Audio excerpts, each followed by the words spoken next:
পোন প্ৰথমে মই মহান প্ৰভু যীশু খ্ৰীষ্টৰ অমৃতময় মধুৰ নামত সকলোলৈকে মোৰ আন্তৰিক খ্ৰীষ্টীয় প্ৰেমৰ নমস্কাৰ জ্ঞাপন কৰিছোঁ।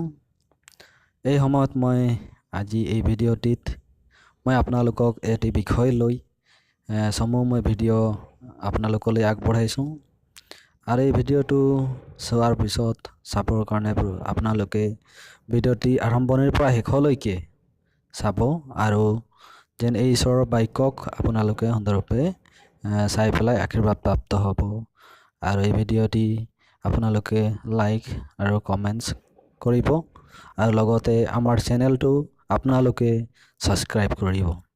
চ' আহক ভিডিঅ'টি আৰম্ভ কৰোঁ।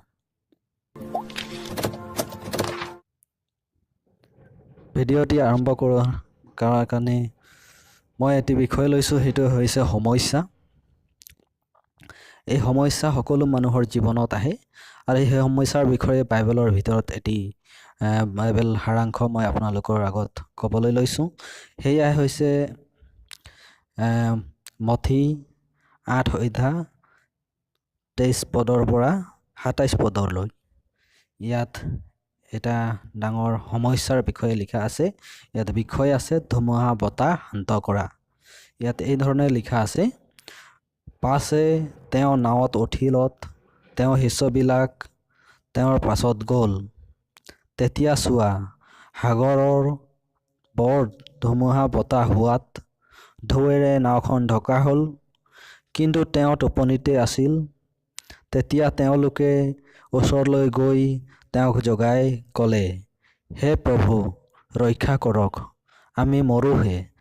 তাতে তেওঁ তেওঁলোকক ক'লে, হে অল্প বিশ্বাসীবিলাক, তোমালোক কিয় ভয়াতুৰ হৈছা? পাছে তেওঁ উঠি বতাহ আৰু সাগৰক দবিয়ালে। তেতিয়া অতি শান্ত হ'ল। তাতে সেই মানুহবিলাকে বিস্ময় মানি ক'লে, এওঁনো কেনে মানুহ, বতাহ আৰু সাগৰো যে এওঁৰ কথা মানে। প্ৰভুৰ বাক্যৰ ওপৰত প্ৰভুৰ আশীৰ্বাদ থাকক। ইয়াতে এক বাস্তৱিক যি কাহিনী হয়, প্ৰভু যীশু এই পৃথিৱীত থাকোঁতে তেওঁৰ শিষ্যবিলাকৰ সৈতে সাগৰৰ মাজত তেওঁবিলাক এই সমস্যাটো সংঘটিত হৈছিল। কথা হ'ল কি, এই যি সমস্যা, যি ঘটনা, ই এনেকুৱা এটা ঠাইত হৈছিলে যিটো ঠাইত মানুহবিলাক অৰ্থাৎ যীশু খ্ৰীষ্টৰ শিষ্যবিলাক এনেকুৱা একটা ভয় হৈছিলে য'ত নেকি তেওঁবিলাকে বাচিবলৈ একো উপায় নাছিলে।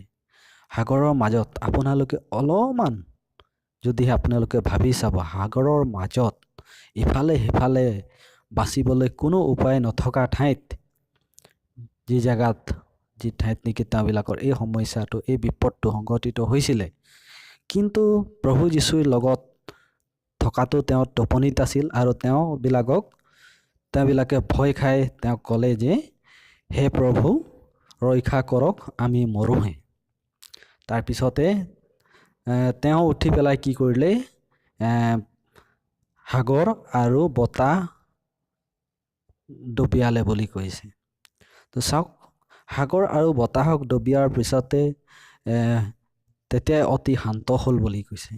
তো শান্ত হোৱাত চাওক প্ৰিয়সকল, আপোনালোকে চাওক, যি ঠাইত নেকি এনেকুৱা একটা ঠাইত সংঘটিত হোৱা সমস্যাত প্ৰভুৱে তেওঁবিলাকক আশীৰ্বাদ কৰিলে আৰু সেই সমস্যাত তেওঁ দবিয়াই কি কৰিলে, সুন্দৰৰূপে পাৰ কৰিলে। প্ৰিয়সকল, আহক, আমাৰ জীৱনত বহু ধৰণৰ সমস্যা আহে আমাৰ জীৱনলৈ। সেই সময়ত আমি প্ৰভু যীশু খ্ৰীষ্টক জনাব লাগিব। প্ৰভু যীশু খ্ৰীষ্টক জনোৱা মানেই হৈছে প্ৰাৰ্থনা কৰি জনাব লাগিব আৰু প্ৰাৰ্থনা কৰি জনোৱাৰ পিছতেই প্ৰভু যীশু খ্ৰীষ্টই যেতিয়া নেকি শুনিব, প্ৰভু যীশু খ্ৰীষ্টই আমাৰ জীৱনলৈ কাম কৰিব আৰু প্ৰভু যীশু খ্ৰীষ্টই বতাহ আৰু সাগৰক যেনেকুৱা দবিয়াইছিল, আমাৰ সমস্যাকো দবিয়াব। আৰু চাওক প্ৰিয়সকল, যি ঠাইত নেকি কোনো বাচিবলৈ, ৰক্ষা পাবলৈ একো উপায় নোহোৱা জেগাটো প্ৰভু যীশু খ্ৰীষ্টই যি ধৰণে তেওঁৰ শিষ্যবিলাকক উদ্ধাৰ কৰি লৈ গ'ল, ঠিক এনেধৰণেই আমাৰ জীৱনতো সকলো ধৰণৰ সমস্যাৰ পৰা আমাক উদ্ধাৰ কৰি পৰিচালনা কৰি আমাক গোটেই জীৱনটো লৈ পৰিচালনা কৰিব। প্ৰিয়সকল, আজিৰ এই বাক্যৰ যোগেদি আপোনালোকে যিমানে শুনিছে, যিমানে আপোনালোকে চাইছে, প্ৰভু সকলোকে প্ৰভু যীশুৱে এই বাক্যৰ যোগেদি সকলোকে যেন আশীৰ্বাদ কৰক, এই কামনা কৰি মই আজিৰ এই সমূহ ঈশ্বৰৰ বাক্যটি সামৰণি মাৰিছোঁ। সকলোকে ঈশ্বৰে আশীৰ্বাদ কৰক। ধন্যবাদ।